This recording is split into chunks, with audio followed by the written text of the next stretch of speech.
Happy 4th of July, everyone! Today we're going to review a famous classic game that almost everyone knows about. Clock Tower is a game that I think just about everyone knows about. Seriously, it's extremely hard to find anyone that doesn't know about this game, even if they haven't played it. So the question is this game as good as people make it out to be? Honestly, I would say yes.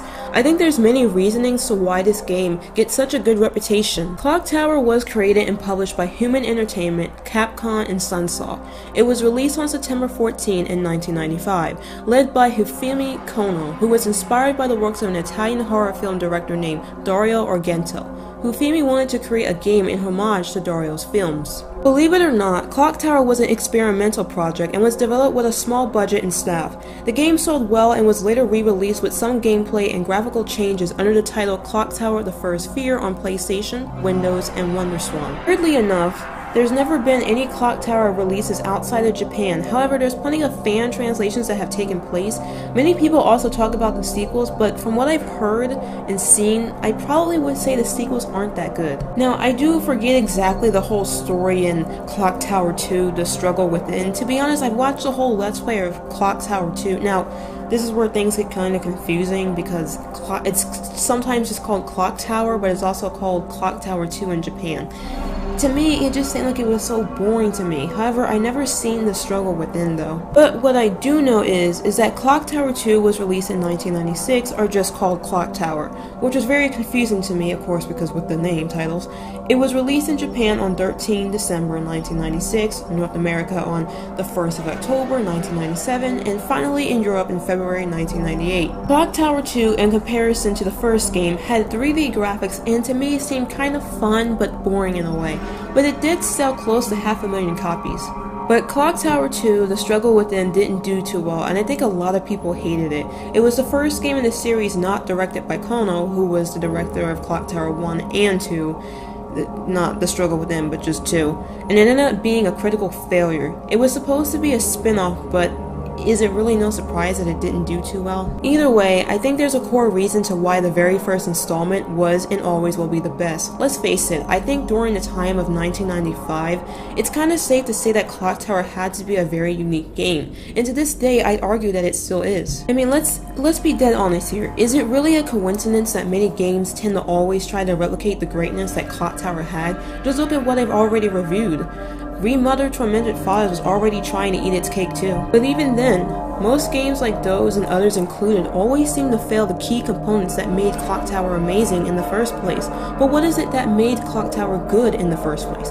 And what is it about future games that aren't understanding about it? Well, the only way to know this is to venture in what makes Clock Tower's gameplay so special. But before we dive into the gameplay, let's take a minute on the story. The story of the game is pretty simple.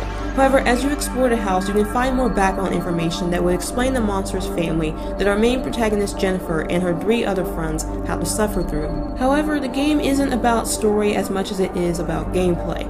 The gameplay for me was very awkward because many old games tend to have specific controls that you have to do.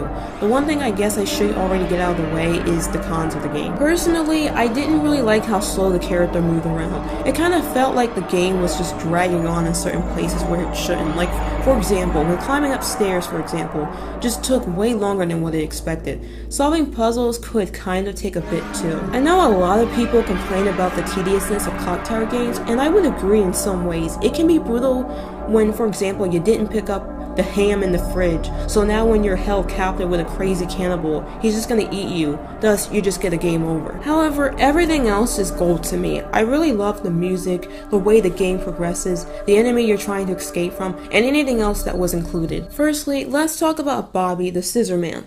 Unlike Remother Tormented Fathers, where running away from an enemy was too easy since you could just go and hide anywhere you wanted to, this created something that didn't have a challenge to it. Now don't get me wrong at all, the run and hide mechanic in games really isn't the best for reasons. It's not that the mechanic itself is bad, it's just that it has to be done right in order for it to work. This is a big reason to why Clock Tower is pretty decent with its running and hiding mechanic. The thing is, it's not enough to just hide and run. You actually need to make sure you hide in the right spots or you're screwed. Plus, being in a big house can be a little daunting because you're constantly needing to pay attention to your surroundings to know exactly what room to go in to hide. But do you really want to know what makes this game really challenging?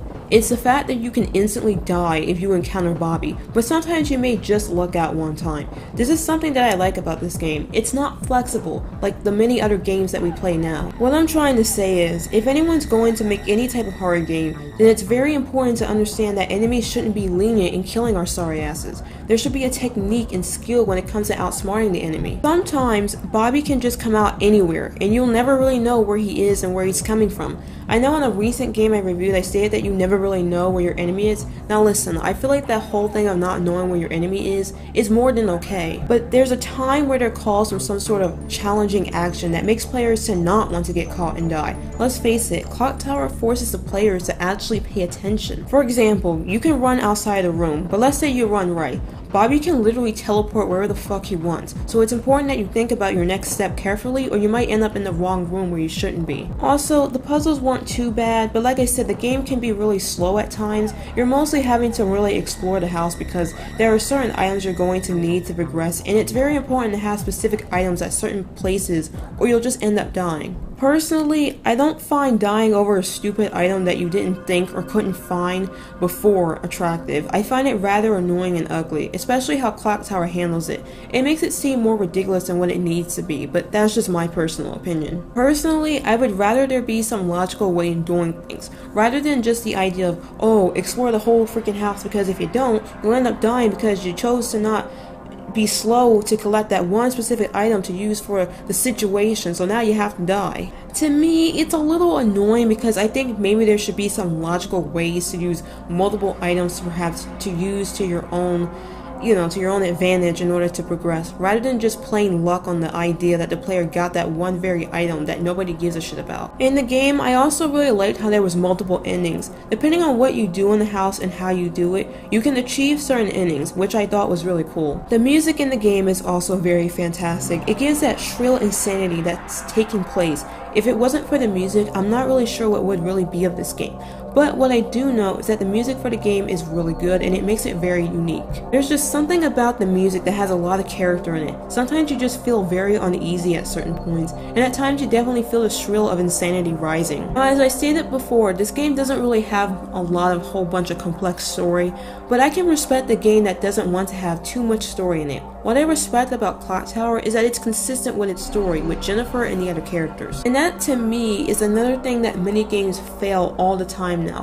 Whether gameplay and story is complex or simple means absolutely nothing if it's not consistent in what it's trying to achieve. I know I'm getting a little sidetracked here, but I want to say something extremely important to any small or big companies that are trying to copy a certain greatness from any game, especially from this one. Listen, there is a core reason to why many indie games that we see now don't do too good, and I've seen plenty of them crash and burn hard, and I've seen plenty of big companies always try to replicate classic symbols of entertainment to their own stuff, but end up failing hard.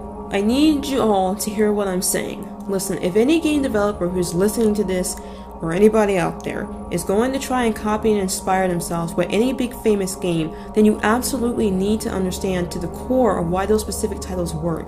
Then you can sit there on your own ass saying, it's like directing a movie to me, but it's not enough to just say that. You actually need to know what exactly makes those movies work. You have to comprehend the structure of a movie, the visual effects, etc., everything else. You need to understand why they are there and why they work. And it's the same thing with everything, especially books. There's a core reason why there's a structure, and it's not to say that you can't have your own structure or be rebellious against it, but whatever you do, at the very least, try and realize why it's there in the first place. And this is something that I've seen constantly with lots of entertainment nowadays, and I'm not just talking about huge companies like Hollywood or Disney or some shit. I'm talking about all of it. Say whatever you will and whatever you please, but I think there's a common theme where many game developers think that by just adding a key element from a game they liked into their own game is somehow going to make their own game good. But that just isn't the case. You have to actually design other key elements that make that one key element actually work into your game. And this is exactly what I'm trying to say with all this shit. Nobody wants to take the time to perfect anything anymore. And what we get is all these Clock Tower inspired games, or whatever the hell you want to call them, that end up sucking ass for a reason, or at least aren't the best. Now, I'm not gonna ramble all day on this subject, but what I will say is that games like these are classics for a reason. To be quite honest, they still compete well with some of the newer games that come out today. I think there's a reason to why so many people love classic games more than they do modern ones, because I think everything comes down to this simple sentence: the love is absolutely gone. Entertainment just isn't what it used to be anymore. You can disagree with me if you want, but you gotta ask yourself, when was the last time in these few shitty years have we seen something as amazing as this game? When was the last time we witnessed a great well-made Silent Hill game, and not by Tom Hewlett? When was the last time we seen anything that had such passion and love put into it? And I personally believe that this right here is the core reason to why so many people go into indie games. Why do you think the indie game industry is booming? Because people are tired of seeing the same shit constantly. To be fair, indie games are the only thing that brings out a lot of creativity and new ideas to the table. People want developers with a passion for what they do. Yeah, their games aren't the best with a lot of them, but at least they give a shit. Back then, you didn't have developers that were just out there to make a dollar. They were happy and content in what they were creating, and so on and so forth. Many games back then stood out in their own way. It was very inspiring. Mario and Sonic used to be good. You had Abe's Odyssey, Tomb Raider, Parasite Eve, Silent Hill, Resident Evil, Final Fantasy, Xenosaga. The first one was the only good one, by the way, though. And whatever else, and you name it. Now, maybe this is just too much to say, but in my opinion, games used to be so much better back then, in a way. Because at least they didn't all blend together and seem like the same crap repeated and just bland crap that nobody cares about. But you know what? That's enough talking about all this. Clock Tower is an incredible game. It's such a damn shame how incompetently hard it is to play these games, but I'll leave a link in the description where you guys can play it for free. I highly recommend that you use Chrome though.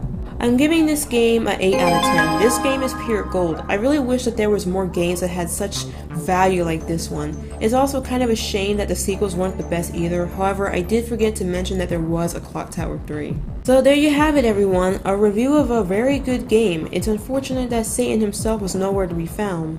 Fucking asshole. Couldn't even be here for 4th of July. Well, everyone, there's that for 4th of July. I hope you all enjoyed this video, and I'd love to hear your thoughts about Clock Tower and how amazing it is. So what do you guys think? What do you guys feel was amazing about Clock Tower? Or do you feel Clock Tower was a good game but just wasn't the game for you? Anyways, with all that said, have a very good 4th of July.